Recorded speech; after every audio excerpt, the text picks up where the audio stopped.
नमस्कार दोस्तों, स्वागत है आप सभी का एक बार फिर से संस्कृत ज्योति एकेडमी चैनल में। आज सभी के सामने उपस्थित हूँ अलंकार के साथ, अलंकार के वीडियो के साथ। आज से हम अनुप्रास अलंकार को पढ़ेंगे। इससे पहले वीडियो में हमने अलंकार के परिचय को देखा था, अलंकार के भेद, शब्द अलंकार, अर्थ अलंकार को देखा था, अलंकार शब्द की व्युत्पत्ति को देखा था। यदि आपने उस वीडियो को नहीं देखा है, चैनल में है, आप जाके देख सकते हैं। ये एसएसबी उड़ीसा का सिलेबस है। इसमें इकाई नंबर 5 में साहित्य दर्पण के अनुसार कुछ प्रमुख अलंकार लगे हुए हैं। उनमें सबसे पहला अनुप्रास अलंकार है, तो आज हम अनुप्रास अलंकार को पढ़ेंगे। तो देखिए, यह है अनुप्रास अलंकार। इसे पढ़ने से पहले आप एक बात ध्यान दीजिए। अनुप्रास अलंकार में सबसे बड़ी भूमिका व्यंजन वर्णों की होती है। सबसे बड़ी भूमिका व्यंजन वर्णों की होती है, यानी व्यंजन वर्णों का रोल जो है सबसे बड़ा रोल है। इसमें स्वर वर्णों का कोई रोल नहीं होता, स्वर वर्णों की कोई महत्ता नहीं रहती अनुप्रास अलंकार में, क्योंकि व्यंजनों के आधार पर ही यह निर्णय किया जाता है ये अनुप्रास अलंकार है अथवा नहीं। व्यंजनों के आधार पर ही जो है अनुप्रास अलंकार को पहचाना जाता है। इसीलिए व्यंजनों का सबसे बड़ा रोल अनुप्रास अलंकार में है। तो अब देखिए, अनुप्रास अलंकार के लक्षण को देख लेते हैं जो विश्वनाथ ने किया है। विश्वनाथ के अनुसार अनुप्रास अलंकार का लक्षण कुछ इस प्रकार है। अनुप्रासः शब्दसाम्यं वैषम्येऽपि स्वरस्य यत्। अनुप्रासः शब्दसाम्यं वैषम्येऽपि स्वरस्य यत्। यहाँ पे देखिए, विश्वनाथ जी ने लक्षण करते वक्त स्वर का तो नाम लिया है, लेकिन व्यंजनों का नाम नहीं लिया है। ये सबसे विचित्र बात है, जबकि मैं पहले बोल चुकी हूँ अनुप्रास में क्या है, व्यंजनों का सबसे बड़ा रोल होता है। तो आप कहेंगे यहाँ पे तो व्यंजनों का कहीं नाम नहीं है। मैं अभी दिखा दूंगी आपको व्यंजनों का नाम। सबसे पहले आप स्वरों के नाम को तो देख लीजिए, यह है स्वरों का नाम। तो यहाँ पे लिखा गया स्वरस्य वैषम्ये अपि, यानी स्वर वर्ण असमान होने पर भी, असमान स्वर वर्ण होने पर भी स्वर वर्णों में समता ना हो, स्वर वर्ण में चाहे समता हो अथवा समता ना हो, कोई बात नहीं। स्वर वर्ण असमान स्वर वर्ण होने पर भी यत, जहाँ पर शब्द साम्यम तद अनुप्रास, जहाँ पर शब्दों की समानता होती है वो अनुप्रास कहलाता है। शब्द साम्यम अनुप्रास, यानी शब्दों की समानता ही अनुप्रास है। अब शब्द साम्यम अनुप्रास, यहाँ तो व्यंजन नहीं कहा गया, ऐसा होना चाहिए ना, व्यंजन साम्यम अनुप्रास, यानी व्यंजन वर्णों की समानता हो तब अनुप्रास होता है। तो यही शब्दों का अर्थ ही व्यंजन है। शब्दों के अर्थ क्या हुए, व्यंजन वर्ण। शब्दों का अर्थ, शब्द का अर्थ यहाँ व्यंजन है, शब्द का तात्पर्य व्यंजन है, यानी कि व्यंजनों का साम्य, शब्दों का साम्य जहाँ होता है उसे हम अनुप्रास कहते हैं। चाहे स्वरवर्ण समान हो अथवा असमान हो, स्वरवर्ण की विषमता होने पर भी जब शब्दों में साम्यता दिखाई देता है, जब व्यंजनों में साम्यता परिलक्षित होता है, तब अनुप्रास अलंकार होता है। तो अन्वय में अब इसे अच्छे से समझ लेते हैं। स्वरस्य नाम अचः, यानी स्वरवर्ण के वैषम्यापि, विषमता होने पर भी, यत, जो जहाँ पे शब्द साम्यम, शब्द अर्थात शब्दस्य नाम व्यंजनस्य, यानी व्यंजन वर्णों का, जहाँ पे व्यंजनों का, जहाँ पे व्यंजन वर्ण का साम्यम यानी समानता परिलक्षित होता है, सह वो अनुप्रास, वो तो अनुप्रास है। ठीक है। स्वर वर्णों के असमान होने पर, स्वर वर्णों में विषमता होने पर, जहाँ पे भी वैषम्य, स्वर वर्ण के वैषम्य होने पर भी व्यंजनों का जहाँ पे समानता व्यंजनों में दिखाई देता है, जहाँ पे व्यंजन वर्ण में साम्य परिलक्षित होता है, उसे हम अनुप्रास अलंकार कहेंगे। तो फिर अनुप्रास अलंकार को हम अच्छी तरह से समझते हैं। क्या है स्वरों में विषमता, क्या है व्यंजनों में समता। आइए देखते हैं, इस पंक्ति से आपको क्लियर हो जाएगा। भारते भातु भारती, यहाँ पे एक ही प्रकार के व्यंजन आवृत हुए हैं बार बार, इनमें समता है, समान रूप से उच्चारित हो रहे हैं। तो इससे आपको समझ में आ गया होगा कि यहाँ पे अनुप्रास अलंकार है। इस जगह आप एक चीज़ गौर करेंगे कि त इनमें जो प्रयोग होने वाले स्वर वर्णों में विषमता है। यहाँ पे एकार है, यहाँ पे ह्रस्व उकार है, यहाँ पे दीर्घ ईकार है, यानी स्वर वर्णों में विषमता होने पर भी ये अनुप्रास अलंकार हो गया। स्वर वर्ण में चाहे समता हो अथवा विषमता, कोई दिक्कत नहीं, अनुप्रास अलंकार में कोई हानि नहीं होती। समता तो केवल व्यंजन वर्णों में होनी चाहिए। तो यहाँ पे व्यंजनों में साम्य है, इसीलिए ये अनुप्रास अलंकार का उदाहरण है। तो यहाँ से आपको अनुप्रास अलंकार की जो लक्षण है वो और अच्छे से क्लियर हो गई होगी। अब हम आगे देखते हैं वृत्ति।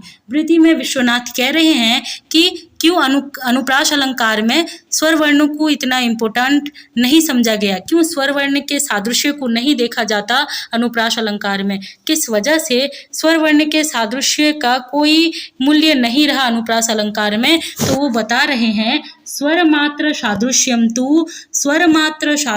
तु वैचित्र्य अभावान न गणितम, यानी कि जो मात्र स्वर वर्ण है, जो केवल स्वर वर्ण है, वर्ण दो प्रकार के होते हैं, व्यंजन और स्वर, उनमें से जो केवल स्वर वर्ण है उसके सादृश्य को, उसकी साम्यता को, उसमें जो समानता होती है उसको अनुप्रास अलंकार में गणित नहीं किया गया, अनुप्रास अलंकार की कोटि में गणना नहीं की गई। क्यों? न वैचित्र्य अभावात, यानी वैचित्र्य का अर्थ है चमत्कार के अभाव से। स्वर वर्णों के द्वारा कोई चमत्कार उत्पन्न नहीं होता, स्वर वर्ण में साम्यता होने से भी उसके उच्चारण से कोई चमत्कार पैदा नहीं होता, इसीलिए चमत्कार के अभाव से जो स्वर वर्णों की साम्यता है उस पर ध्यान नहीं दिया गया, उस पर जोर नहीं दिया गया, जोर तो व्यंजनों की समानता पर दिया गया। तो ये अनुप्रास अलंकार में क्यों स्वर वर्णों की जो है समानता पर जोर नहीं दिया गया, अब आपको समझ में आ गया होगा। परीक्षाओं में पूछेगा स्वर मात्र सादृश्यम कस्मात् न गणितम अनुप्रास अलंकारे, तो वहाँ पे क्या होगा, उसका आंसर क्या होगा, वैचित्र्य अभावान न गणितम। वैचित्र्य नाम चमत्कार, चमत्कार के अभाव से वहाँ जो अनुप्रास अलंकार के मामले में स्वर के सादृश्य को जोर नहीं दिया गया। अब अनुप्रास शब्द की व्युत्पत्ति करते हुए आचार्य विश्वनाथ क्या कहते हैं, किस प्रकार से अनुप्रास शब्द की व्युत्पत्ति करते हैं। रसादि अनुगतत्वेन प्रकर्षेण न्यासो अनुप्रासः, रसादि अनुगतत्वेन प्रकर्षेण न्यासः अनुप्रासः। अब इसके व्याख्या को देख लेते हैं। रसादि अनुगतत्वेन यानी काव्य का जो आत्मभूत तत्व रस होता है, उस रस में क्या क्या गृहीत होते हैं, रस, रसाभास और क्या, रस, रसाभास और जो भाव, भगवत विषय कृति होती है, तो इन सभी का अनुगत होकर, ठीक है, इन सभी का अनुगत होकर, इन सभी का अनुसरण करते हुए प्रकर्षेण, यानी प्रकर्षेण नाम उत्कर्षेण, जो इन सभी का अनुगत होकर रस, रसाभास, भाव आदि का अनुगत होकर जो उत्कृष्ट रूप से न्यासः नाम व्यंजन वर्णनाम स्थापनम, व्यंजन वर्णानाम स्थापनम, यानी कि जो रस आदि के अनुगत होकर, रस, रसाभास, भाव आदि के अनुगत होकर उत्कृष्ट रूप से व्यंजन वर्णों का स्थापन किया जाता है, जहाँ वहाँ अनुप्रास अलंकार होता है। तो आपको इस व्युत्पत्ति का अर्थ समझ में आ गया होगा। रसादि अनुगतत्वेन प्रकर्षेण न्यासः अनुप्रासः, न्यासः नाम व्यंजन स्थापनम, ये याद रखिएगा। अब अनुप्रास के भेद देखिए। तस्य च अनुप्रासस्य पंचभेदः, उस अनुप्रास के 5 प्रकार हैं। छेकानुप्रासः, वृत्त्यानुप्रासः, श्रुत्यानुप्रासः, अंत्यानुप्रासः, लाटानुप्रासः, ये थे अनुप्रास के 5 भेद। इनमें से हम सबसे पहले छेकानुप्रास को पढ़ेंगे। तो हमने देखा अनुप्रास अलंकार का निर्धारण किस प्रकार होता है, हल वर्ण अथवा व्यंजन वर्णों के साम्यता के आधार पर। ये व्यंजन वर्णों की साम्यता फिर 2 प्रकार से गिनी जाती है, 2 प्रकार से गिने जाते हैं इनकी साम्यता को, ठीक है, मुख्यतः 2 प्रकार से गिने जाते हैं। इनको हम 2 तरीके से भाग कर सकते हैं, 2 भागों में विभक्त कर सकते हैं। हमें अनुप्रास अलंकार में व्यंजन वर्ण की साम्यता 2 तरह से दिखाई देती है, एक एकधा साम्य, एक अनेकधा साम्य। इनके नाम से क्या है एकधा और क्या है अनेकधा, हम इसको समझेंगे। एकधा साम्य जो है वृत्त्यानुप्रास में, केवल वृत्त्यानुप्रास में दिखाई देता है, और अनेकधा साम्य जो है छेकानुप्रास और वृत्त्यानुप्रास दोनों में दिखाई देता है। और छेकानुप्रास को खास करके समझना हो तो हमें अनेकधा साम्य को अच्छी तरह से समझना होगा। तो क्या है एकधा साम्य, क्या है अनेकधा साम्य। एकधा साम्य में व्यंजन वर्ण की ऐसी सादृश्य दिखाना है जहाँ पे केवल एक ही प्रकार से व्यंजन वर्ण का साम्य दिखाई देगा, यानी केवल स्वरूपतः, यानी स्वरूपगत रूप से, केवल आकार की दृष्टि से जहाँ व्यंजन की साम्यता दिखाई दे उसे एकधा साम्य, यानी एक प्रकार का साम्य कहा जाता है। जैसे कि देखिए यहाँ उदाहरण है दंत्य श और र, दंत्य श और र, दंत्य श और र। तो यहाँ पे जो स, र और र, स कहा गया है, इन दोनों जगह में क्या है, एकधा साम्य है। कैसे न स्वरूप स्वरूपगत रूप से इनमें साम्य परिलक्षित तो हो रही है, लेकिन क्रमगत रूप से इनमें साम्यता परिलक्षित नहीं हो रही है। इनका क्रम समान नहीं है, स्वरूप समान है, आकार समान है, लेकिन इनका क्रम समान नहीं है। तो इसमें क्या है, एकधा साम्य है। अब अनेकधा साम्य क्या है, स्वरूपतः क्रमतश्च। यहाँ पे विश्वनाथ ने अनेकधा साम्य लिख दिया, हम होते तो द्विधा साम्य लिखते, यानी कि यहाँ पे दो प्रकार की साम्यता को परिलक्षित किया जा रहा है, यहाँ पे दो प्रकार की सादृश्यता को जोड़ दिया जा रहा है। यानी व्यंजन वर्ण में मुख्यतः जब दो प्रकार के सादृश्य, ऐसे दो प्रकार के सादृश्य दिखाई दे तो उन्हें अनेकधा साम्य कहा जाता है। वो दो प्रकार के सादृश्य कौन है, स्वरूपतः यानी आकार की दृष्टि से भी समान होना चाहिए, और क्रमतश्च, और जो पूर्व पर्याय क्रम होता है, पहला और बाद का जो क्रम होता है, इस क्रम के अनुसार से भी एक होना चाहिए। जैसे र स, विश्वनाथ ने खुद इसका एग्जाम्पल दिया है, र श, यानी कि र और श ये दोनों स्वरूप से भी एक है और क्रम में भी दोनों जगह एक है, र दंते श र दंते स। तो स्वरूप और क्रम से ये दोनों एक होने से यहाँ पे अनेकधा, व्यंजन वर्ण की अनेकधा साम्य है, यानी अनेक प्रकार की साम्य है, एक प्रकार की नहीं, अनेक प्रकार के साम्य है। और यहाँ पे केवल एक प्रकार यानी स्वरूपगत साम्य है, क्रमगत साम्य नहीं है। तो ये थे अनेकधा साम्य और एकधा साम्य, समझ में आ गया होगा। एकधा साम्य वृत्यानुप्रास के वक्त पढ़ेंगे, अनेकधा साम्य अभी छेकानुप्रास में भी पढ़ेंगे और वृत्यानुप्रास में भी पढ़ेंगे। तो अनेकधा साम्यम यानी द्विधा साम्य, याद रखिएगा। अनेकधा मतलब दो प्रकार के साम्य होंगे, एक स्वरूपगत रूप से यानी कि आकार की दृष्टि से भी दोनों वर्ण, दोनों व्यंजन वर्ण एक होना चाहिए, और क्रम की दृष्टि से भी दोनों व्यंजन वर्ण एक होना चाहिए। जैसे र श र स, ठीक है, स र स ऐसे नहीं चलेगा, र स र स ये चलेगा अनेकधा साम्य में। तो आगे चलिए अब हम समझ लेते हैं हमारे छेकानुप्रास को, छेकानुप्रास के लक्षण को देखते हैं। तो सबसे पहले लक्षण करते हुए विश्वनाथ लिखते हैं, छेको व्यंजन संघस्य सकृत् साम्यम अनेकधा, छेको व्यंजन संघस्य सकृत् साम्यम अनेकधा। अनेकधा साम्यम कहा, कस्य अनेकधा साम्यम, व्यंजन संघस्य अनेकधा साम्यम, अनेकधा साम्यम व्यंजन संघस्य सकृत्। यहाँ पे ऋकार सही से दिख नहीं रहा है, कुछ गड़बड़ हुआ है, मैं इसे ठीक कर दूंगी। तो छेक व्यंजन संघस्य सकृत् साम्यम अनेकधा। तो सकृत् साम्यम, सकृत् नाम एक बार साम्यम, एक बार साम्यम, अनेकधा साम्यम, कस्य व्यंजन संघस्य, व्यंजन संघस्य एक बारम अनेकधा साम्यम नाम छेक, नाम छेकानुप्रास।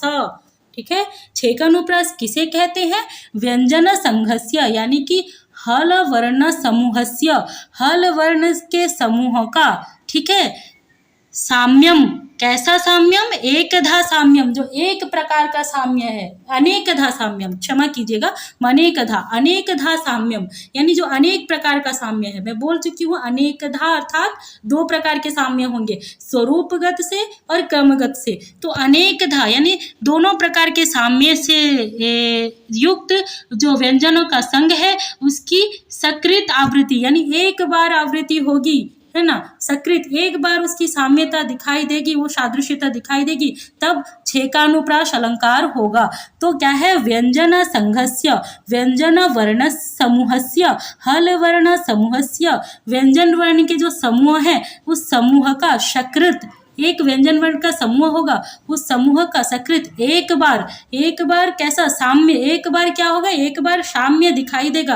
कैसा साम्य, अनेकधा साम्य दिखाई देगा, अनेक प्रकार से उसमें साम्य होगा। अनेकधा क्या तात्पर्य है, स्वरूपतः यानी स्वरूपगत से और क्रमतः यानी क्रमगत रूप से दोनों प्रकार के साम्य जब दिखाई देंगे तब एक नहीं अनेकधा साम्य होगा। तो अनेक प्रकार से जब साम्य व्यंजन समूह का एक बार दिखाई दे उसे छेक यानी छेकानुप्रास कहते हैं। सकृत नाम एक बारम, अनेकधा नाम अनेक प्रकारेण, साम्यम नाम सादृश्यम, छेक नाम छेकानुप्रास, अनेक प्रकारेण अर्थात द्विधा प्रकारेण, द्विविधा, अनेकधा नाम द्विधा, द्विप्रकारेण, है ना, अनेकधा नाम द्विधा यानी दो प्रकार से साम्य दिखाई देगा। एक है क्या साम्य, एक है स्वरूपगत से, एक है क्रमगत से। तो व्यंजनों का ऐसा साम्य जहाँ दिखाई देता है उसे हम छेकानुप्रास कहेंगे। ठीक है, तो छेकानुप्रास के लक्षण को आप समझ गए होंगे। अब आइए वृत्ति में देख लेते हैं।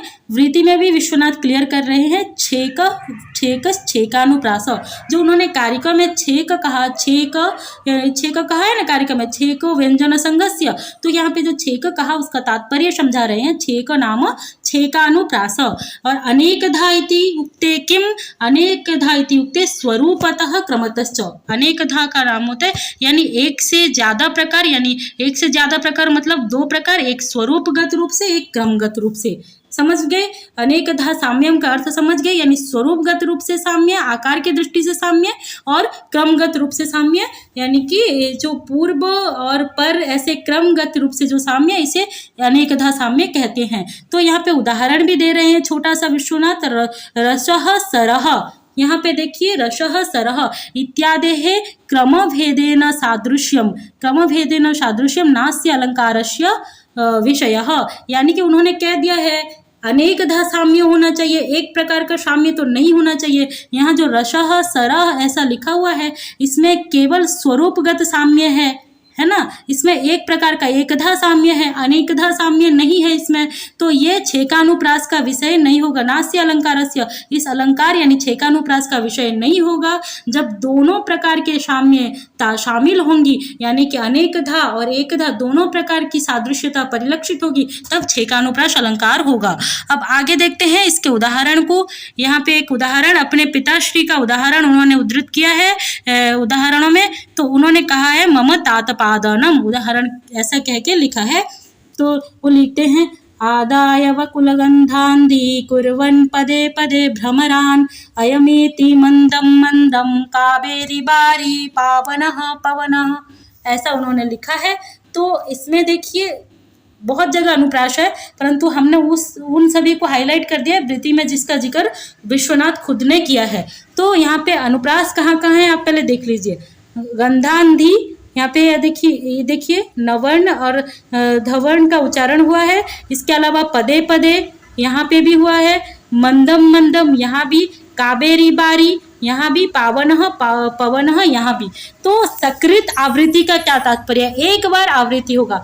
पहले देखिए गंधा हो गया, उसके बाद अंधी, यानी गंधा के बाद एक और बार आवृत्ति होना, इसको सकृत आवृत्ति कहते हैं। यहाँ पे देखिए पावन हो गया, पवन, पावन के बाद एक बार फिर से पवन उसी क्रम से और उसी स्वरूप से आवृत हो गए, इसे सकृत आवृत्ति कहते हैं। यहाँ पे भी वैसे ही पदे पदे, ठीक है, मंदम मंदम, ठीक है, एक बार आवृत होना, पहले एक बार कहेंगे उसके बाद एक बार आवृत होगा, इसे सकृत आवृत्ति कहते हैं। और यही छेकानुप्रास का उदाहरण है।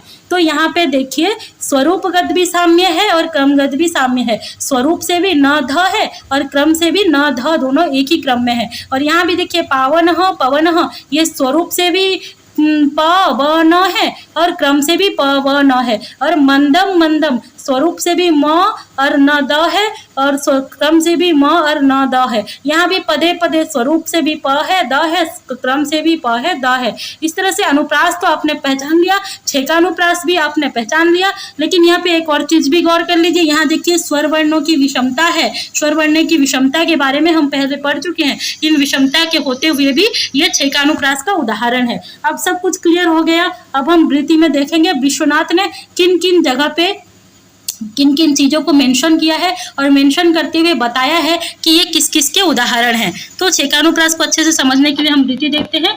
अत्र अर्थात इस उदाहरण में गंधांधी, ये जो गंधांधी में है, ये गंधांधी में क्या है, संयुक्त हो, यानी संयुक्त व्यंजन वर्ण का साम्य दिखाई दे रहा है। न ध ये दोनों संयुक्त हैं, संयोग है हुआ है इन दोनों का, तो ये संयोग व्यंजन वर्ण का यहाँ पे साम्य परिलक्षित हो रहा है। इसके बाद कावेरी बारी, कावेरी बारी में बेरी और वारी, ये वेरी और वारी जो दोनों हैं, वेरी वारी ये असंयुक्त है, यानी संयोग से रहित है। असंयुक्त वर्णों का उदाहरण छेकानुप्रास में कौन है, वेरी और वारी। और पवनः पावनः, ये जो पवनः पावन है, इसमें अनेक व्यंजन वर्ण का उच्चारण क्रम से हुआ है और स्वरूप से भी ये दोनों समान है। अनेक व्यंजन वर्णों का साम्य छेकानुप्रास की दृष्टि से अनेकधा साम्य दिखाई दे रहा है। इस तरह से हमें याद रखना होगा। अत्र गंधान्धीति संयुक्तयोः, कावेरी वारी इति असंयुक्तयोः, पवन पावन इति व्यंजनानां बहुनाम, बहुत सारे व्यंजनों का साम्य परिलक्षित हो रहा है। इन और साम्य परिलक्षित होते हुए इन सभी का सकृत आवृत्ति हुआ है। सकृत यानी एक बार आवृत्ति हुई है, एक बार कहा गया है उसके बाद पुनः एक बार आवृत्ति हुई है, इसे सकृत आवृत्ति कहा जाता है। तो इसीलिए ये छेकानुप्रास है। तो आशा है आपको छेकानुप्रास समझ में आ गया होगा। अब छेकानुप्रास का जो क्या है निरुक्ति बता रहे हैं विश्वनाथ, कहते हैं छेको विदग्ध प्रयोजनत्वादेश छेकानुप्रास, है ना। छेको विदग्ध प्रयोज्यत्वादेश छेकानुप्रास, यानी विदग्ध कौन होते हैं? जो रसिक जन होते हैं, जो रसिक जन होते हैं, ऐसे रसिक जनों के द्वारा प्रयोग किए जाने के कारण इसे छेकानुप्रास कहा जाता है। आशा है आपको छेकानुप्रास पूरी तरह से क्लियर हो गया होगा। अब हम आगे वृत्त्यानुप्रास को समझेंगे। थोड़ा पेचीदा है, वृत्त्यानुप्रास को थोड़ा गौर से सुनिएगा। अब वृत्त्यानुप्रास को देखिए। वृत्त्यानुप्रास के लक्षण को ध्यान से समझेंगे ताकि अच्छे से समझ में आ जाए। अंत तक देखिए। यदि आपको वृत्त्यानुप्रास समझने में थोड़ी सी प्रॉब्लम हो सकती है, लेकिन अंत में एक डायग्राम है, आप उस डायग्राम के जरिए पूरे वृत्त्यानुप्रास को अच्छे से समझ लेंगे, ऐसा मैं उम्मीद करती हूँ। तो चलिए वृत्त्यानुप्रास को समझते हैं। वृत्त्यानुप्रास के लक्षण में क्या कहते हैं विश्वनाथ? तो देखिए, अनेकस्य एकधा साम्यम् असकृद्वाप्यनेकधा एकस्य सकृदप्येष वृत्त्यानुप्रास उच्यते। वृत्त्यानुप्रासः उच्यते। वृत्त्यानुप्रास कहा जाता है किसको? अनेकस्य एकधा साम्यम, यानी कि जब अनेक व्यंजन वर्णों का एक प्रकार से साम्य होता है। हम साम्य के बारे में आगे समझ चुके हैं। एक होता है एकधा साम्यम, एक होता है अनेकधा साम्यम। तो अनेक व्यंजन वर्णों का जब एक प्रकार से एकधा साम्य होता है, और क्या होता है? अनेकस्य व्यंजनस्य, अनेक व्यंजन वर्णों का जब असकृत अनेकधा, अनेक व्यंजन वर्णों का जब असकृत अनेकधा साम्यम होता है। असकृत यानी बारंबार, बार बार आवृत होना और अनेक प्रकार से साम्य होना, ठीक है। और फिर क्या है? एकस्य सकृत, यानी एक व्यंजन वर्ण का, एक व्यंजन वर्ण का, एक व्यंजन का एक बार आवृत्ति होना। फिर अपि शब्द से, एकस्य सकृत, अपि शब्द से अशकृत भी समझ लेना चाहिए। अपि अर्थात अशकृत भी, यानी एक व्यंजन वर्ण का अशकृत यानी बार बार भी आवृत होना। एक व्यंजन वर्ण का एक बार आवृत होना, एक व्यंजन वर्ण का बार बार आवृत होना। तो कुल मिला के हमने देखा कि वृत्त्यानुप्रास के 4 उपभेद हो जाते हैं। एक होता है अनेक व्यंजन वर्णों का, ठीक है, अनेक व्यंजन वर्णों का एक प्रकार का साम्य होगा। और दूसरा भेद होता है अनेक व्यंजन वर्णों का अनेक बार आवृत होते हुए अनेक प्रकार का साम्य दिखाई देगा। और तीसरा होता है एक व्यंजन वर्ण एक बार आवृत होगा। और चौथा होता है एक व्यंजन वर्ण अनेक बार असकृत यानी अनेक बार आवृत होगा। यहाँ पे देखिए, अपि शब्द से असकृत को क्यों पकड़ा जाता है? तो हम बोलेंगे कि राम पढ़ रहा है, रामः पठति, तो कोई बोल देगा श्यामो अपि, यानी श्याम भी पढ़ रहा है। तो अपि से यानी श्याम को भी समझते हैं। उसी तरह यहाँ पे क्या कह दिया गया? सकृत अपि, यानी सकृत भी। तो सकृत के साथ और एक क्या होगा? अशकृत भी, यानी एक व्यंजन वर्ण जब एक बार आवृत होगा ये एक भेद हो जाएगा, और वही एक व्यंजन वर्ण जब अनेक बार आवृत होगा वो एक भेद हो जाएगा। इस तरह से वृत्त्यानुप्रास कुल 4 प्रकार के हैं, यानी कि इसके 4 उपभेद है। तो अन्वय से समझ लेते हैं। यानी अनेकस्य नाम व्यंजन समूहस्य, यानी अनेक व्यंजन वर्णों का एकधा यानी एक प्रकार का साम्य। एक प्रकार का साम्य कैसा? स्वरूपतः एव साम्यम, यानी एक प्रकार का साम्य कहाँ होता है? केवल जहाँ स्वरूप यानी आकार की दृष्टि से समता होती है। रस ये स्वरूप की दृष्टि से समता है। तो जहाँ पे एकधा साम्य होता है उसे हम क्या कहते हैं? एक प्रकार का वृत्त्यानुप्रास वृत्यानुप्रास कहते हैं। अनेक व्यंजन वर्णों का जहाँ एक प्रकार का साम्य होता है अनेक व्यंजन वर्णों में, उसे हम एक प्रकार का वृत्यानुप्रास कहते हैं। फिर एक दूसरे प्रकार का अपीबा, एक दूसरे प्रकार का क्या है अनेकस्य, यानी अनेक व्यंजन वर्णों का असकृत यानी बारंबार पुनर्बार पुनर्बार आवृत होना। और किस प्रकार से आवृत होना, अनेकधा यानी अनेक प्रकार से जो है इनमें साम्यता दिखाई देंगे और बार बार ये आवृत होंगे। ये दूसरा भेद हो जाता है। फिर एक व्यंजन वर्ण की बात आ जाती है। एक व्यंजन वर्ण जब एक बार आवृत होता है, एक व्यंजन वर्ण में जब एक प्रकार से एक बार आवृत होता है उसे हम एक प्रकार कहते हैं। फिर एक ही व्यंजन वर्ण जब अशकृत यानी बारंबार उसमें साम्यता दिखाई देती है, वो बारंबार आवृत होता है, वो एक चौथा भेद हो जाता है। तो इस प्रकार से वृत्यानुप्रास 4 प्रकार के हुए। अब इसे अच्छे से हम उदाहरण के जरिए से समझेंगे। तो उदाहरण देखिए, उदाहरण से पहले एक वृत्ति को देख लीजिए। विश्वनाथ ने वृत्ति किया है एकधा साम्यम का अर्थ वो बताते हैं स्वरूपतः एव, यानी मात्र स्वरूपगत से ही साम्य होगा, क्रम से नहीं होगा। यदि दंत्य स र दंत्य स र ये दोनों अगर उल्टे सीधे होके भी हैं, कहीं स र है और कहीं र स है, तो ये एकधा साम्य होगा। लेकिन क्रम से जब होगा तो दोनों स र होंगे। तो एकधा साम्य यानी स्वरूपतः केवल स्वरूपगत से ही समान होंगे, न तो क्रमतः यानी क्रम से कोई समता नहीं होगा। अनेकधा का क्या तात्पर्य है, स्वरूपतः क्रमतश्च। अनेकधा साम्य में एक से ज्यादा प्रकार साम्य होगा, इसका मतलब स्वरूप से भी समान होंगे और क्रम से भी समान होंगे।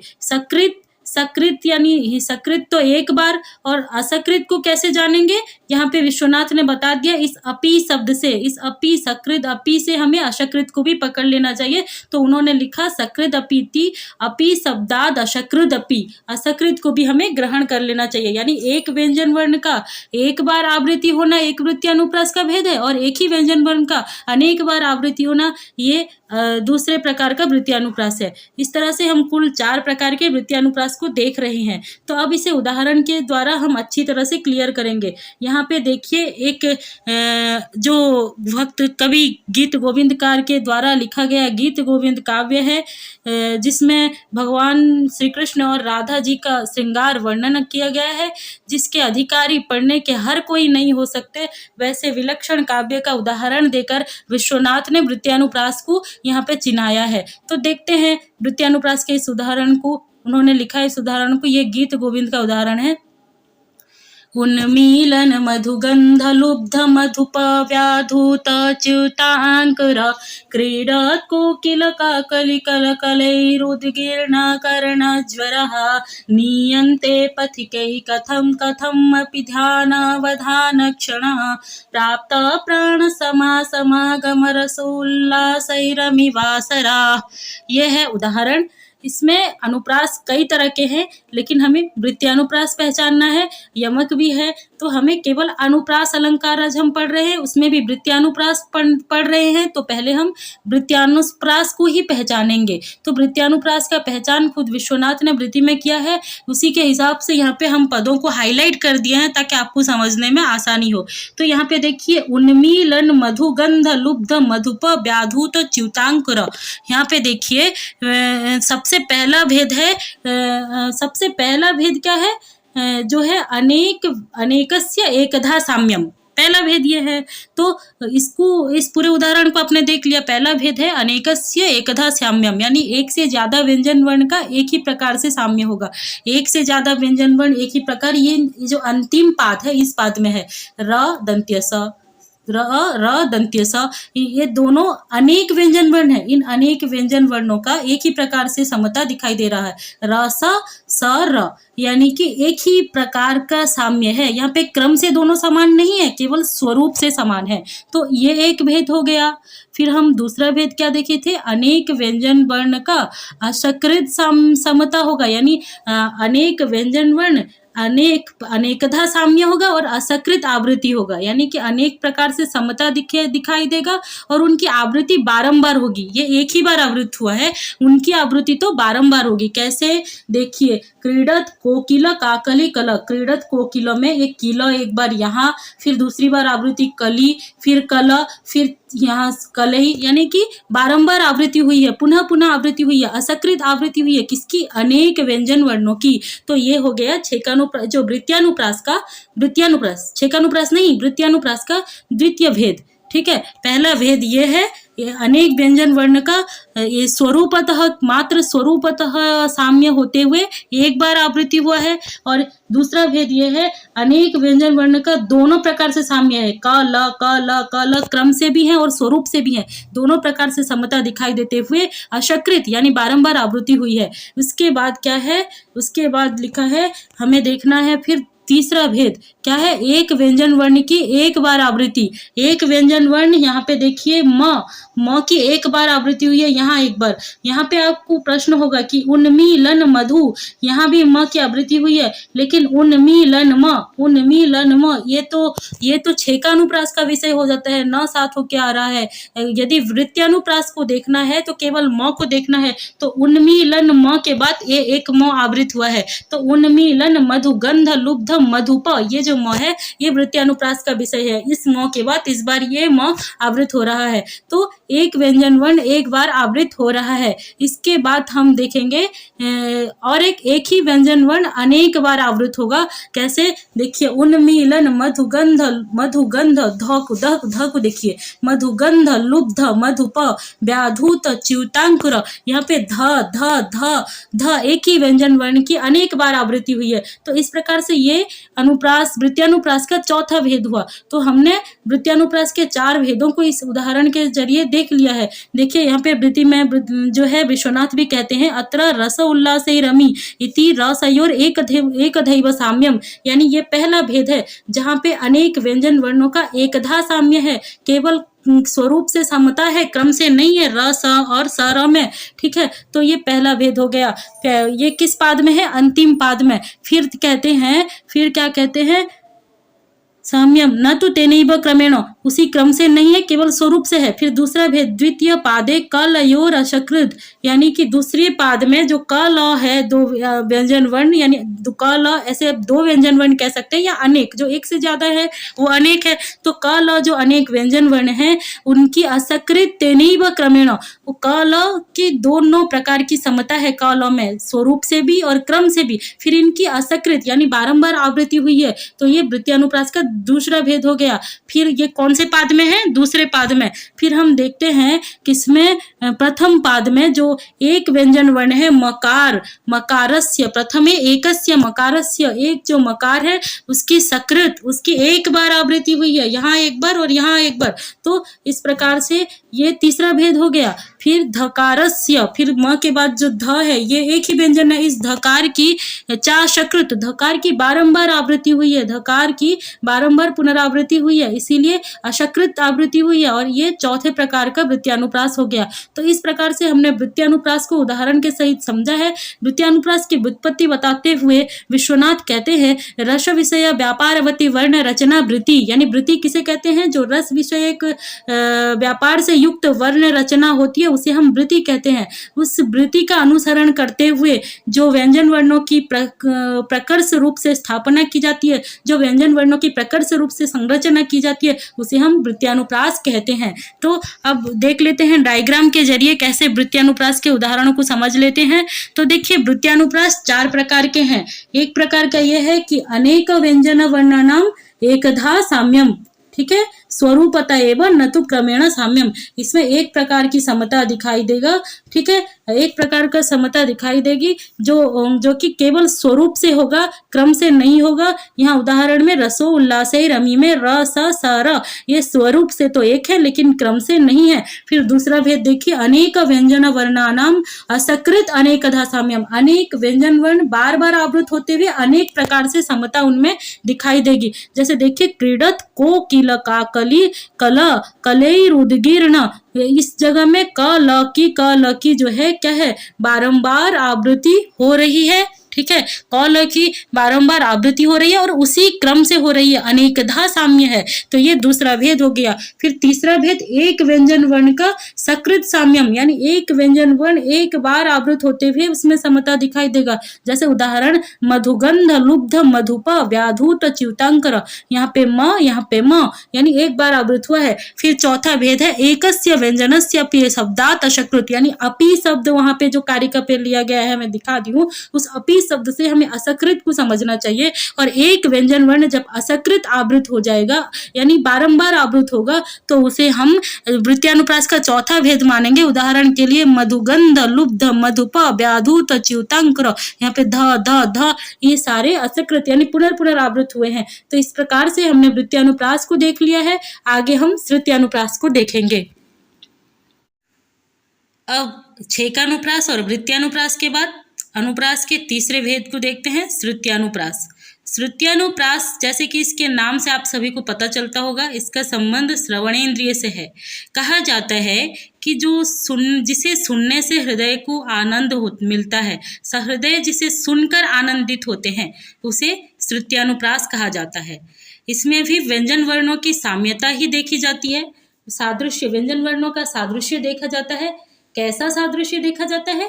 यहाँ पर व्यंजन वर्णों का जो सादृश्य निरूपण किया जाता है वो उच्चारण स्थान के आधार पर सादृश्य निरूपण किया जाता है। यानी कि ऐसे व्यंजन वर्णों की साम्यता, ऐसी व्यंजन वर्ण की आवृत्ति हमें दिखाई देनी चाहिए जिनके उच्चारण स्थान समान हो। जैसे कि तालु उच्चारण स्थान वाले हो और साथ में हमें और एक तालु उच्चारण स्थान वाला वर्ण दिख जाए तो हमें वहाँ पे श्रुत्यानुप्रास मानना पड़ेगा। हम लक्षण को समझेंगे तब हमें ये अच्छी तरह से क्लियर हो जाएगा। तो यहाँ पे श्रुत्यानुप्रास का निरूपण कैसे किया जाता है? उच्चारण स्थान के आधार पर, वर्णों के उच्चारण स्थान के आधार पर, स्वर वर्णों के नहीं, क्योंकि शब्द साम्यम अनुप्रास यानी कि व्यंजन के साम्य को ही अनुप्रास कहते हैं। तो यहाँ पे जो व्यंजनों की साम्यता देखी जाती है, सादृश्यता देखी जाती है, किस आधार पर? उच्चारण स्थान पर के आधार पर। तो अब देखते हैं उच्चारण स्थान के आधार पर श्रुत्यानुप्रास का जो लक्षण पहचानने के लिए विश्वनाथ ने किया है, उस लक्षण को हम शब्दशः समझ लेते हैं। इसके आगे हम उदाहरण को भी देख लेंगे। तो देखिए क्या कहते हैं विश्वनाथ। उच्चार्यत्वादेकत्र स्थाने तालुरदादिके सादृश्यं व्यञ्जनस्यैव श्रुत्यानुप्रास उच्यते। उच्चार्यत्वादेकत्र स्थाने तालुरदादिके सादृश्यं व्यञ्जनस्यैव श्रुत्यानुप्रास उच्यते।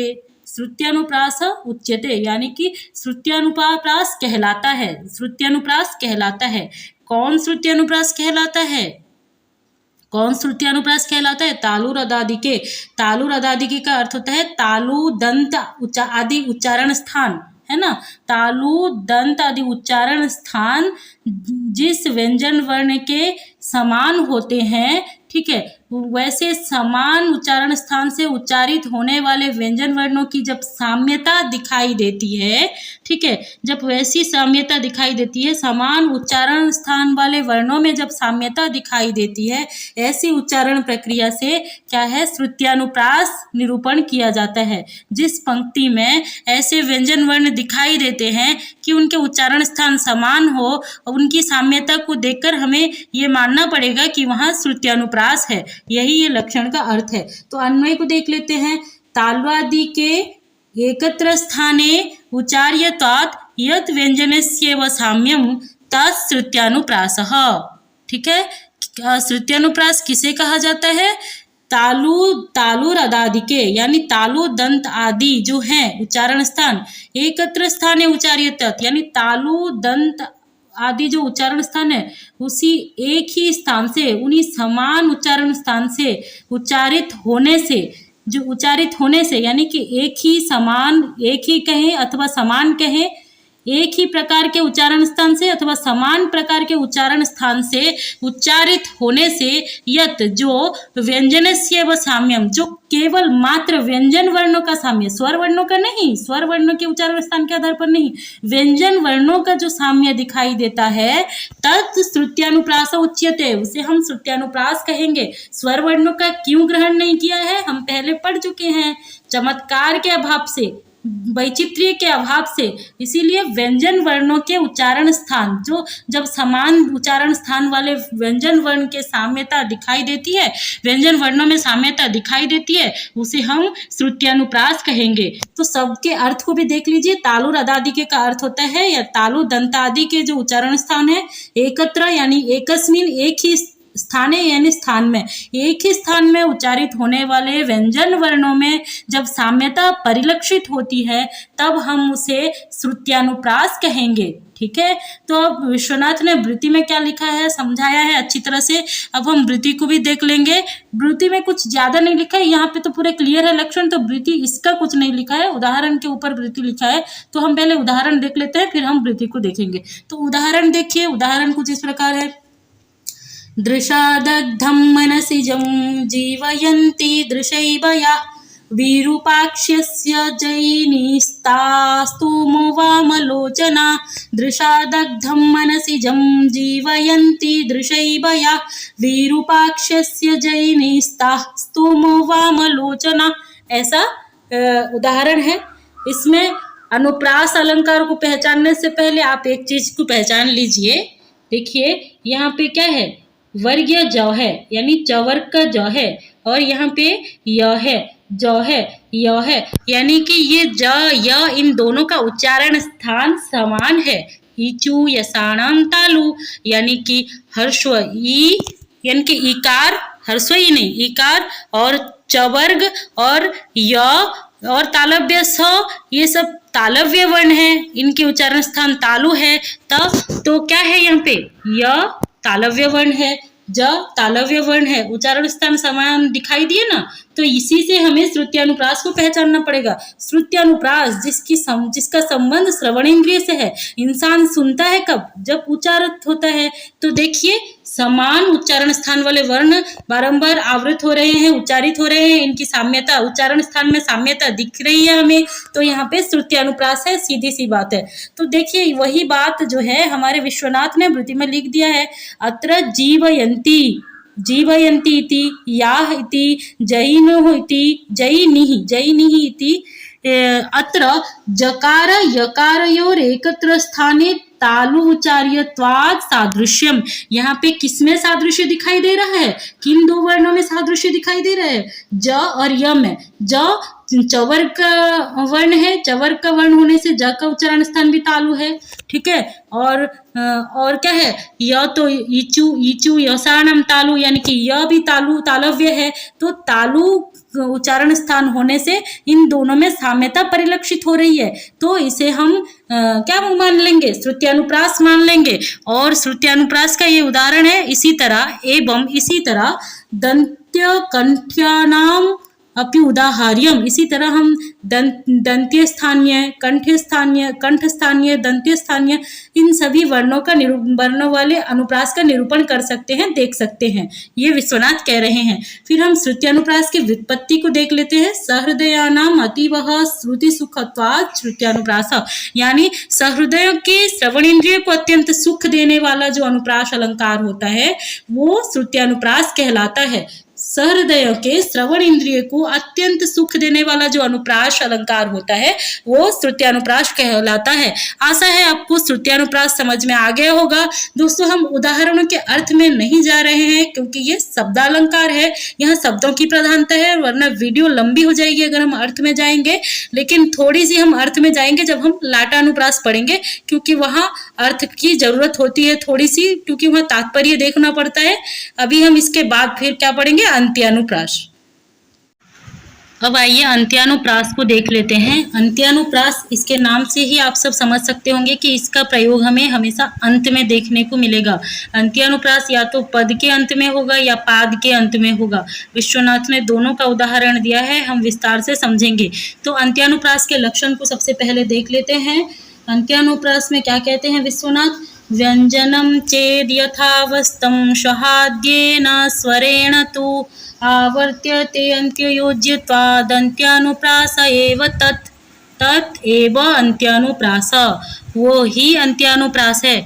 कौन अंत्यानुप्रास है, जब हमें आदि स्वर वर्ण, जब हमें आदि में स्वर वर्ण दिखाई देगा, आद्येन स्वरेण यानी आदि में स्वर वर्ण दिखाई देगा, उसके साथ अंत में अंत्य प्रयोग्यत्वात् यानी अंत में व्यंजन वर्ण दिखाई देगा, आदि में स्वर वर्ण दिखाई देगा। इसी अनुप्रास में केवल स्वर वर्ण को देखा जाता है। तो आदि में स्वर वर्ण दिखाई देगा और अंत में हमें व्यंजन वर्ण दिखाई देगा।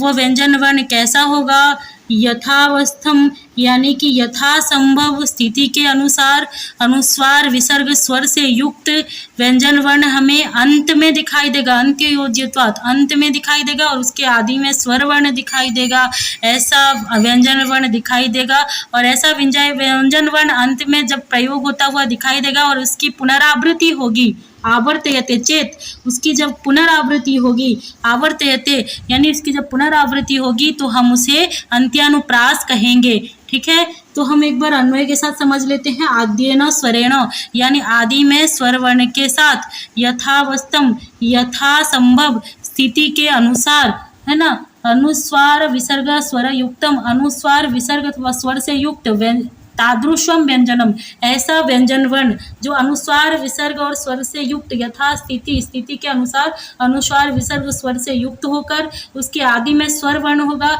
ऐसा व्यंजन इसकी प्रयोग हमें कहाँ दिखाई देगी? अंत में दिखाई देगा, अंत्य योज्यत्वात् यानी अंत में प्रयोग्य होगा ऐसा व्यंजन। यदि पुनरावृत्ति होगी इसकी, आवर्तयते चेत, यदि इसकी पुनरावृत्ति होगी तब वो क्या कहलाएगा? अंत्यानुप्रास कहलाएगा, तब वो अंत्यानुप्रास कहलाएगा। तो आदि में स्वर वर्ण होगा, अंत में व्यंजन वर्ण होगा, और वो व्यंजन वर्ण यथास्थिति विसर्ग अथवा अनुस्वार अथवा स्वर से युक्त होता हुआ पुनरावृत्त होगा, जिसे हम अंत्यानुप्रास कहेंगे। इसका प्रयोग अंत में दिखाई देता है। ठीक है, तो हम अब वृत्ति को देख लेते हैं। वृत्ति में विश्वनाथ कहते हैं यथावस्थम, इस पद की जो है आशय को स्पष्ट करते हुए कहते हैं यथावस्थम इति यथासंभवम अनुस्वार विसर्ग स्वरयुक्तम, यानी कि स्वरयुक्त अक्षर विशिष्टम, है ना, यथासंभव अनुस्वार विसर्ग स्वरयुक्त अक्षर विशिष्टम, यानी कि स्थिति के हिसाब से, हालात के हिसाब से, है ना, परिस्थिति के हिसाब से जो है उसमें स्वर विसर्ग और अनुस्वार से युक्त होता हुआ जब व्यंजन वर्ण हमें आवृत होता हुआ दिखाई देगा, उसकी पुनरावृत्ति दिखाई देगी, और इसका प्रयोग कहाँ पे? पाद के अंत में अथवा पद के अंत में दिखाई देगा, और पाद के अंत में और पद के अंत में ये पुनरावृत्त होता हुआ दिखाई देगा, तो इसे हम अंत्यानुप्रास कहेंगे। ठीक है, तो इसके उदाहरण को देख लेते हैं। तो पादांत और पदांत से ये दो प्रकार का उपभेद बन जाते हैं इसके।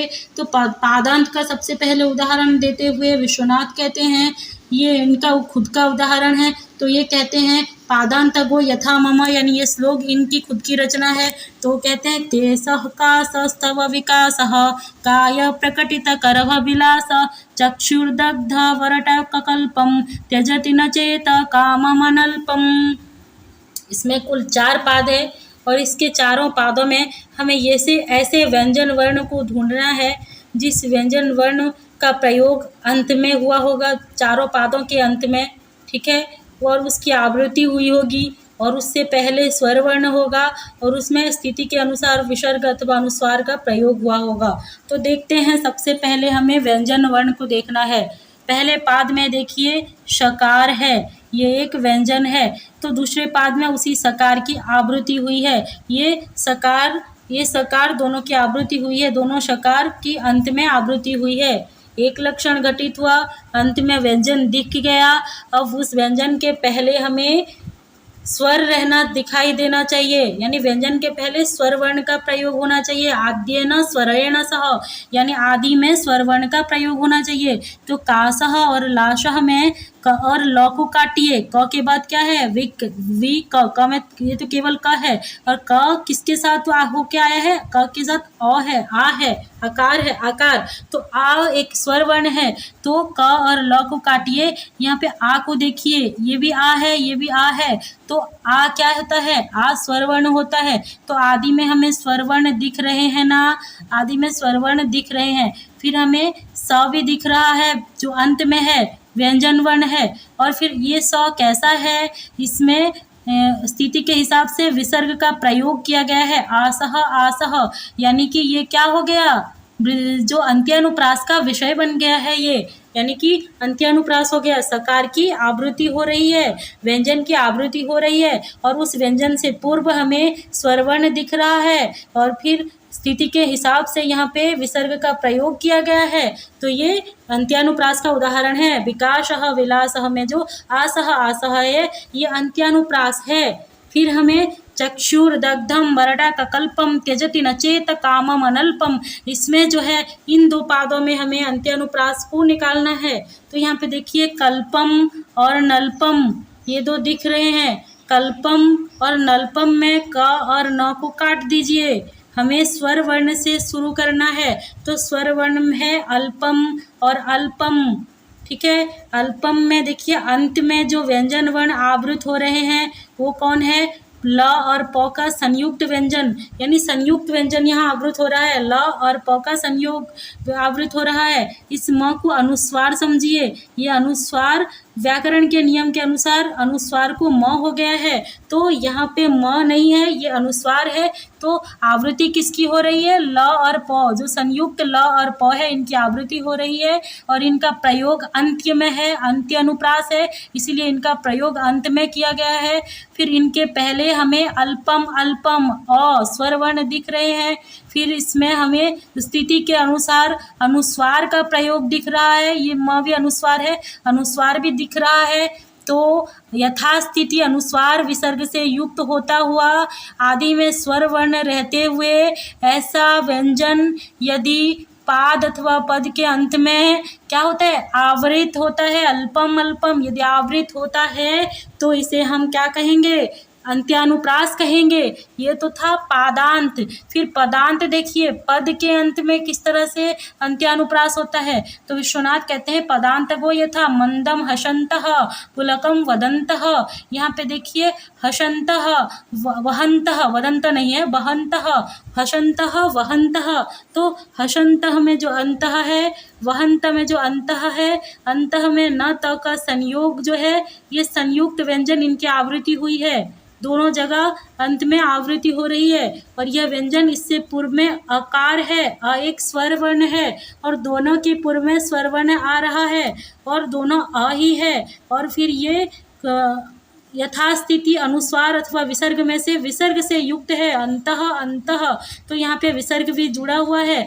तो यथासंभव अनुस्वार अथवा विसर्ग से युक्त होते हुए जब हमारा व्यंजन वर्ण उसके पूर्व में स्वर वर्ण होगा और उसकी आवृत्ति हमें दिखाई देगी तो इसे हम अंत्यानुप्रास कहेंगे।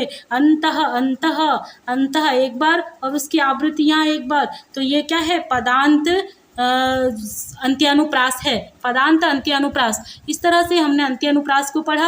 अंत्यानुप्रास ऐसे हमने देख लिया, इसके दो भेद होते हैं, एक पादांत और पदांत। पादांत में विश्वनाथ ने अपना उदाहरण दिया है। पदांत में एक पद के, दो पद के बारे में उन्होंने उल्लेख करते हुए उसमें किस प्रकार से अंत्यानुप्रास हुआ है ये निर्धारण किया है। तो आशा है आपको अंत्यानुप्रास समझ में आ गया होगा। आगे हम लाटानुप्रास समझेंगे। चलिए अब हम लाटानुप्रास को देखेंगे। ये अनुप्रास का पांचवा और अंतिम भेद है। इसमें शब्दार्थ की, पूरे शब्द और अर्थ की पुनरुक्ति होती है, यानी कि व्यंजन साम्य इस तरह से कुछ दिखाई देता है कि पूरे के पूरे शब्द एक जैसे होते हैं और अर्थ भी एक जैसे होते हैं। केवल कुछ अलग होता है तो कथन का तात्पर्य। यहाँ पे अनुप्रास अलंकार को देखते वक्त हमें थोड़ा सा अर्थ में जाना होगा। पिछले सभी वेदों में हमने अर्थ नहीं देखा, शब्द के साथ ही हमने अनुप्रास को समझ लिया। यहाँ पे थोड़ा सा अर्थ देखना होगा क्योंकि कथन का अभिप्राय जो समझना है, यानी कि तात्पर्य बदल जाता है। लाटानुप्रास में शब्द और अर्थ वही रहते हैं। जैसे कि उदाहरण के लिए आपको सिंपल सी भाषा में समझा दूं कि यदि कोई गुरु अपने बुद्धिमान शिष्य से कहे कि भाई तुम्हें पढ़ाने की क्या जरूरत है, यानी कि इसका तात्पर्य है कि वो तो खुद बुद्धिमान है, खुद पढ़ लेगा, खुद समझ लेगा, सब कुछ खुद कर लेगा। और कोई गधा शिष्य है, उससे अगर गुरुजी कहें तुम्हें पढ़ाने की क्या जरूरत है, यानी कि तुम तो महामूर्ख हो, तुम्हें जितना समझाओ तुम समझते नहीं हो। ठीक है, जितना समझाओ समझते नहीं हो, तुम रिवीजन नहीं करते, तुम गुरुजी से सवाल नहीं पूछते, अपने डाउट क्लियर नहीं करते, तुम्हें कौन पढ़ाता है, तुम्हें पढ़ाने की क्या जरूरत है। यानी कि शब्द एक है, अर्थ भी एक ही है, लेकिन तात्पर्य बदल जाता है। जहाँ बुद्धिमान शिष्य के जगह वहाँ क्या अर्थ होता है कि वो तो खुद ही पढ़ लेगा। ठीक है, इसका तात्पर्य यहाँ यही होता है। और मूर्ख शिष्य के लिए क्या होता है, इसको कौन पढ़ाता है, ये तो इसको जितना पढ़ाओ इसके दिमाग में जाता ही नहीं, और इसने जब जाता ही है तो ये रिवीजन करता नहीं है।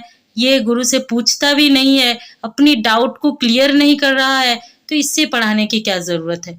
इस तरह से यहाँ तात्पर्य बदल जाते हैं ऐसे। तो यही यही जो है सेम बात होती है लाटानुप्रास में। जो लाटानुप्रास है, यहाँ शब्द और अर्थ सीधे वैसे के वैसे रहते हैं, लेकिन यहाँ केवल तात्पर्य थोड़ी सी अलग होती है।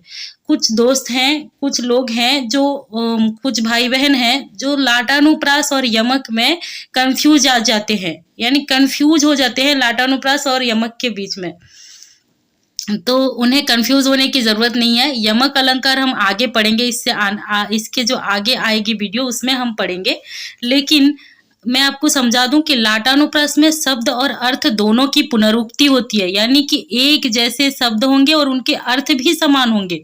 परंतु यमक में जो है केवल शब्द ही रिपीट होंगे, लेकिन उनके अर्थ अलग होंगे, या फिर कोई शब्द निरार्थक भी होंगे। हम कल समझेंगे उसको जब हम यमक अलंकार पढ़ेंगे।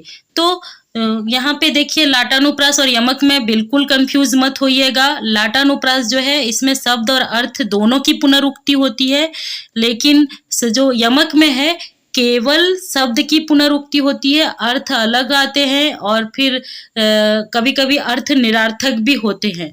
ठीक है, तो चलिए अब हम देखते हैं लाटानुप्रास के लक्षण को। लक्षण करते हुए विश्वनाथ कहते हैं, शब्दार्थयो पौनरुक्त्यम भेदे तात्पर्य मात्रतः लासानुप्रास इत्युक्त अनुप्रास पंचधातत। यहाँ पे छूट गया है, शब्दार्थयो पौनरुक्त्यम भेदे तात्पर्य मात्रतः लासानुप्रास इत्युक्त अनुप्रास पंचधातत। इस तरह से होता है, इस तरह से लक्षण किया है। तो लक्षण के हम अन्वय को समझेंगे। तो क्या लिखा है विश्वनाथ ने, शब्दार्थयो पुनरुक्तियम, यानी शब्द और अर्थ दोनों की पुनरुक्ति होगी। यदि दो पंक्ति लिखी हुई है तो उन दोनों पंक्ति में जो शब्द और अर्थ होंगे दोनों सेम होंगे। भेद कहाँ पर होगा, तात्पर्य मात्रतः, यानी कि केवल अभिप्राय के दृष्टि से, केवल कथन का जो तात्पर्य है, केवल उक्ति की जो तात्पर्य है, जो बोल रहा है उसका कहने का जो अभिप्राय है वही अलग होगा। ऐसी जगह हमें क्या कहना है, ऐसी जगह कौन सी अलंकार होती है, लाशानुप्रास। यही लाटानुप्रास भी, इसे लाशानुप्रास भी कहते हैं। तो इसको लाटानुप्रास कहते हैं और इस प्रकार से ये अनुप्रास का अंतिम भेद है। कुल अनुप्रास 5 प्रकार के हुए। तो क्या कहते हैं अन्वय में, तात्पर्य मात्रतः, यानी अभिप्राय के मात्र से, यानी अभिप्राय की दृष्टि से भेदे अलग होगा, मात्र अभिप्राय की दृष्टि से अलग होगा। लेकिन शब्दार्थयो पुनरुक्त्यम, यानी शब्द और अर्थ की तो पुनरुक्ति होगी, सेम के सेम शब्द और अर्थ आ जाएंगे, उसे हम लाटानुप्रास कहेंगे। ठीक है, अब लाटानुप्रास के जो है लक्षण को आप सब समझ गए होंगे। अब आगे उदाहरण को देख लेते हैं। उदाहरण में सबसे पहला उदाहरण उन्होंने दिया, 2-3 उदाहरण दे के उन्होंने समझाया है। तो सबसे पहला उदाहरण दिया, स्मेर राजीव नयने नयने किम निमीलिते पश्य निर्जित कंदर्पम कंदर्प वशगम प्रियम। तो यहाँ पे देखिए, स्मेर राजीव नयने नयने किम निमीलिते पश्य निर्जित कंदर्पम कंदर्प वशगम प्रियम। यहाँ पे 4 शब्द ऐसे हैं जो रिपीट हुए हैं, 2 शब्द रिपीट हुए हैं, 2 शब्द नयने और कंदर्पम, ये रिपीट हुए हैं, जैसे कि तैसे पूरे रिपीट हुए हैं और इनके अर्थ भी सेम है। ठीक है, अर्थ भी सेम है लेकिन कहने का तात्पर्य अलग है। ये उदाहरण थोड़ा सा अलग है, इसमें अर्थ भी थोड़ा अलग है, लेकिन इसके लिए विश्वनाथ है ना, विश्वनाथ अपनी वृत्ति में जो है इसकी स्पष्टता को अच्छी तरह से समझाए हैं, हम समझेंगे। तो यहाँ पे देखिए पूरे श्लोक के अर्थ को एक बार देख लेते हैं। इसमें कोई नायक है, उससे उसकी नायिका रूठ गई है। कोई नायक है, वो बड़ा जितेंद्रिय हो गया, तपस्वी हो गया, ठीक है, और नायिका से दूर चला गया, ठीक है, और नायिका जो है उससे रूठ भी गई है ना, क्योंकि विरह में रहती है, नायक उसे छोड़ के चला गया। कंदर मतलब कामदेव को जीत के वो तपस्या करने चला गया। आप अपनी दिमाग में हो सकता है आप भगवान शिव की छवि को भी ला दे, वो भी इसी तरह महायोगी हो गए थे, ठीक है। वो तो वैसे ही योगी हैं, महादेव वैसे ही योगी हैं, लेकिन आप एक कैरेक्टर लेके भी देख सकते हैं अच्छे से समझने के लिए। तो ठीक है, तो कोई नायक है जो वो क्या हुआ ना, कंदर्प को, कामदेव को जीत कर तपस्या करने चला गया नायिका को छोड़कर, और नायिका उससे रूठ गई। पर उसका जो है उसको फिर क्या हुआ, वो कामदेव को जीत लिया था और कामदेव को जीत कर तपस्या करने चला गया। लेकिन फिर ऐसा वक्त आया कि उसकी तपस्या भंग हो गई। वो फिर से क्या हुआ, वो फिर से काम के वश में आ गया, ठीक है। फिर से काम के वश में आ गया। तो काम के वश में आने से वो अपनी रूठी हुई नायिका को आकर फिर से मनाता है, और मनाते हुए कहता है कि स्मेर राजीव नयने नयने किम निमीलिते, स्मेर राजीव नयने नयने किम निमीलिते, पश्य निर्जित कंदर्पम कंदर्प वशगम प्रियम, है ना, ऐसा कहा है, कंदर्प वशगम प्रियम। तो यहाँ पे कैसे लाटानुप्रास हो रहा है, देखिए वो कह रहा है स्मेर राजीव नयने, बोल रहा है कि हे खिले हुए कमल के समान नैनों वाली, हे खिले हुए कमल के समान नैनों वाली, यानी जिसके दो आंख खिले हुए कमल के समान खूबसूरत है।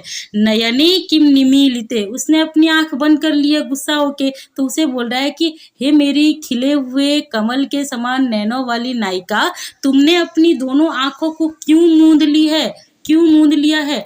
पश्य, थोड़ा आंख खोल के देखो तो, निर्जीता कंदर्पम, जो तुम्हारा ये पति, जो तुम्हारा ये नायक, जिसने कामदेव को जीत लिया था, ठीक है, जिसने कामदेव को जीत लिया था, वो कंदर्प वशगम प्रियम, यानी कि वो तुम्हारा प्रिय आज फिर से कंदर्प के वश में है। तो आपको ये समझ में आ गई पूरी पंक्ति। अब इसके अर्थ को देखने के बाद हम इसमें लाशानुप्रास या लाटानुप्रास कैसे है वो देखेंगे। तो सबसे पहले देखिए यहाँ पे नयने नयने, ये दो जो नयने नयने शब्द है, ये नयनम शब्द का जो है ये संबोधन का रूप है। वो बुला के बोल रहा है कि खिले हुए कमल के समान दो नैनों वाली, यानी कि नयने, ये संबोधन का अर्थ है, संबोधन का रूप है, यानी संबोधि रूपम। देखो यहाँ पे संबोधन का संबोधन का द्विवचन है, संबोधन का द्विवचन है। और ये नयने, यहाँ पे जो नयने है, यहाँ पे क्या है, कर्म का रूप है, कर्मणि द्वितीया है, ठीक है, कर्मणि द्वितीया विभक्ति का द्विवचन है। दो आंख की बातें हो रही है, तो द्वितीया विभक्ति का द्विवचन है नयने, यानी कि फलम फले फलानी, जिस तरह से रूप चलता है नयनम नयने नयनानी, तो उसी तरह से रूप चलता है। तो नयने का ये द्विवचन नयने का रूप है, और ये भी द्विवचन नयने का रूप है, लेकिन यहाँ संबोधि का रूप है और यहाँ कर्म का रूप है। संबोधि कैसे, क्योंकि वो यहाँ बुला के अपनी नायिका को बोल रहा है, हे स्मेरा राजीव नयने, यानी कि खिले हुए कमल के समान दो नैनों वाली हे मेरी नायिका। तो यहाँ पे संबोधन है, और यहाँ पे क्या है, यहाँ पे कर्म कैसे है ना, वो यहाँ पे कर्म कैसे हुआ, निमीलिते, इस क्रिया के द्वारा उसकी सबसे अभीष्ट वस्तु क्या है, उसकी सबसे अभीष्ट क्या है, नयन, यानी नायिका जो मूंदने रूपी क्रिया के द्वारा किसे चाहती है, आँख को चाहती है, आँख मूंदना चाहती है, आँखों को बंद करना चाहती है, इसीलिए उसने आँख बंद किया है ना। कर्म किसको होता है, जो कर्म कौन होता है, कर्म जो होता है कर्तृईप्सिततमं कर्मम, यानी कि जो कर्ता का सबसे ज़्यादा अभीष्ट होता है वो कर्म होता है। तो ठीक है, तो यहाँ पे जो क्रिया के द्वारा कर्ता जिसे चाहता है सबसे ज़्यादा वही उसका कर्म होता है। तो यहाँ मूंदने रूपी क्रिया के द्वारा नायिका जो करता है वो किसे चाहती है, आँख को चाहती है, यानी आँख मूंदना चाहती है, कान मूंदना या नाक मूंदना या मुंह मूंदना नहीं चाहती, कान बंद करना या नाक बंद करना या मुंह बंद करना नहीं चाहती, वो तो आँखों को बंद करना चाहती है। इसीलिए आँख क्या है, कर्म है, और आँख कर्म है तो आँख में कौन सी विभक्ति होगी, द्वितीया विभक्ति होगी। तो नयने किंग निमीलिते, तो यहाँ पे नैनों में जो नैन जो है, ये नैन शब्द, ये नयन शब्द द्वितीया विभक्ति में द्विवचन रूप है, और ये संबोधन का द्विवचन रूप है। तो दोनों का तात्पर्य अलग हो गया।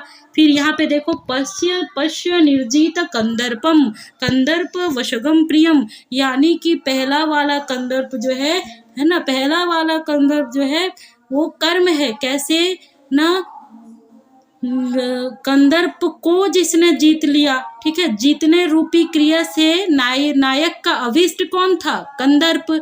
तो कंदर्प कर्म है और कर्म में द्वितीय विभक्ति है और ये द्वितीय विभक्ति का रूप है। और कंदर्पम वशगम प्रियम, यहाँ पे अनुस्वार छूट गया है, कंदर्पम वशगम प्रियम, यानी कि कंदर्प वही प्रिय, वही पति आज कंदर्प के बस में आ गया है, कंदर्प के बस में, यानी कंदर्पस्य वशगम, यानी कि यहाँ पे क्या है, संबंध रूप है, षष्ठी विभक्ति हुआ है। तो इन दोनों में विभक्ति अर्थ अलग है लेकिन शब्द एक ही है, इसीलिए विभक्ति के द्वारा इनकी तात्पर्य अलग अलग हो रही है, इनका अभिप्राय अलग अलग हो रहा है। एक में संबुद्धि है, एक में कर्म है, यहाँ पे एक में कर्म है और एक में कर्म है और दूसरे में क्या है, दूसरे में संबंध है। एक में यहाँ पे एक में संबोधन का द्विवचन है और यहाँ पे द्वितीय विभक्ति का द्विवचन है और यहाँ पे द्वितीय विभक्ति है और यहाँ पे षष्ठी विभक्ति है। तो इस तरह से विभक्ति अर्थ अलग हो रहे हैं और अभिप्राय भी अलग हो रहा है। तो यहाँ लाटानुप्रास है। अब आप सभी के मन में सवाल उठेगा कि यहाँ तो विश्वनाथ ने कहा शब्द और अर्थ दोनों एक जैसे होने चाहिए, दोनों की पुनरुक्ति होनी चाहिए, लेकिन यहाँ तो विभक्ति का अर्थ अलग हो जा रहा है। ये कहीं पे संबोधन अर्थ है तो कहीं पे कर्म अर्थ है, कहीं पे संबंध अर्थ है तो कहीं पे कर्म अर्थ है, यानी विभक्ति का अर्थ बदल जा रहा है। हमें शब्द तो एक दिख रहे हैं लेकिन अर्थ बदल जा रहा है। तो यहाँ पे क्या करना चाहिए, यहाँ पे देखिए वृत्ति में उसका समाधान विश्वनाथ खुद देते हैं कि अत्र विभक्ति अर्थस्य अपौनरुक्त्यपि मुख्यतरस्य प्रातिपदिका अंशोद्योत्य धर्म स्वरूपस्य अभिन्न अर्थत्वात् लाटानुप्रासत्वम् एव, यानी कि यहाँ केवल विभक्ति अर्थ का ही विभक्ति अर्थ में ही पार्थक्य है। फर्क कहाँ है विभक्ति अर्थ में, क्योंकि ये संबोधन का विषय है और ये कर्म का विषय है, ये कर्म का विषय है और ये संबंध का विषय है। तो यहाँ पे विभक्ति बदल जा रही है, विभक्ति के अर्थ बदल जा रहे हैं, कारक विभक्ति बदल जा रही है, लेकिन प्रातिपदिक तो मूल प्रातिपदिक है। नयन प्रातिपदिक, कंदर्प प्रातिपदिक, ये तो मूल रूप से वही है। तो यहाँ पे लाटानुप्रास ही होगा, इसमें लाटानुप्रास की कोई हानि नहीं होगी, लाटानुप्रास ही यहाँ होगा। उसके बाद फिर एक दूसरे उदाहरण के द्वारा हमारे विश्वनाथ क्लियर कर रहे हैं कि वहाँ पे तो विभक्ति का अर्थ अलग हो गया, लेकिन यहाँ पे वो ऐसी उदाहरण दिखा रहे हैं जहाँ जो है दोनों शब्द एक है, दोनों अर्थ भी एक है, दोनों के विभक्ति अर्थ, दोनों शब्द पूरे एक है। और यहाँ पे इस तरह से लाटानुप्रास हुआ है, वो दिखा रहे हैं कि नयने तस्यैव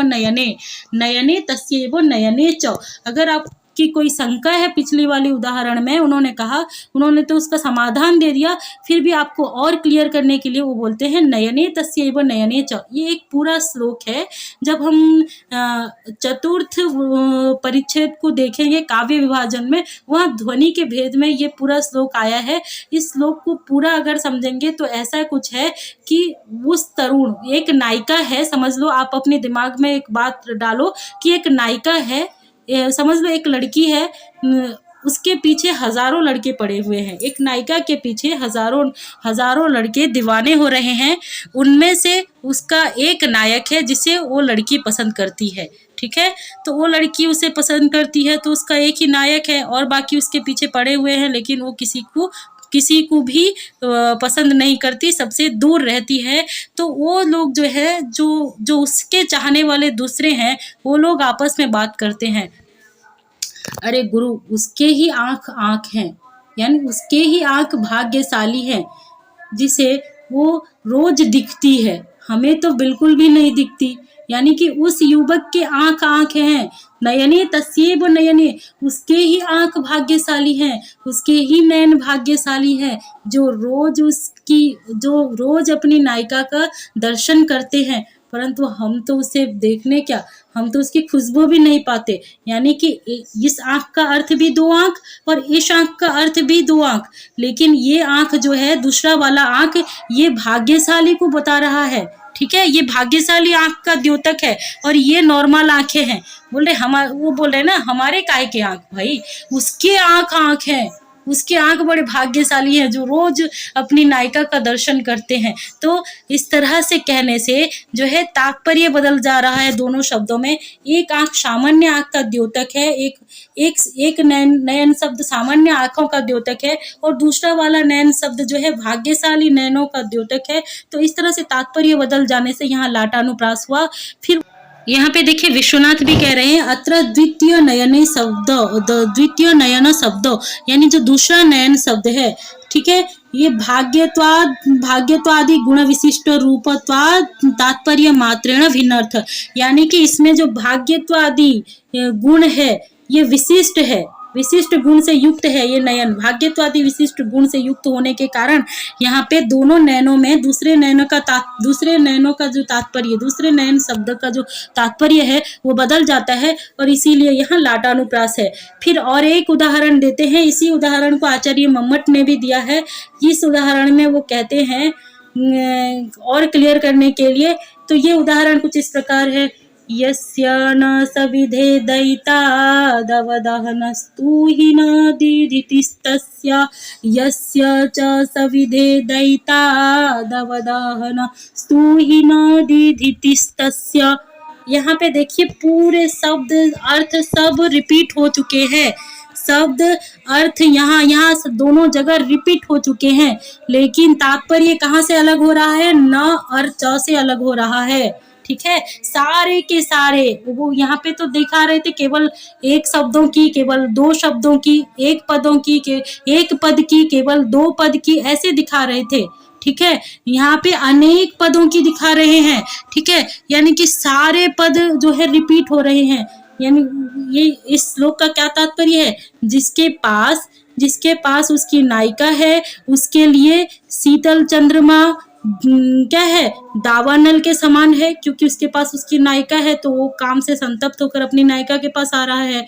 फिर जिसके पास उसकी नायिका नहीं है, ठीक है, जिसके पास उसकी नायिका नहीं है उसके लिए भी शीतल चंद्रमा दावानल के समान है, क्योंकि वो विरह की आग में जल रहा है। तो तात्पर्य दोनों जगह अलग हो गया, लेकिन दोनों जगह अलग होते हुए भी, ठीक है, दोनों जगह तात्पर्य अलग होते हुए भी शब्दार्थ तो सेम है। तो इस यहाँ पे लाटानुप्रास हुआ और यहाँ पे अनेक शब्द रिपीट हुए हैं, अनेक शब्दों की आवृत्ति हुई है। लेकिन पिछले वालों में हमने देखा कहीं एक शब्द आवृत्ति हो रहा है तो कहीं दो पदों की आवृत्ति हो रही है। तो इस तरह से लाटानुप्रास अनेक शब्दों की आवृत्ति होने पर भी हो सकती है, हमने देखा।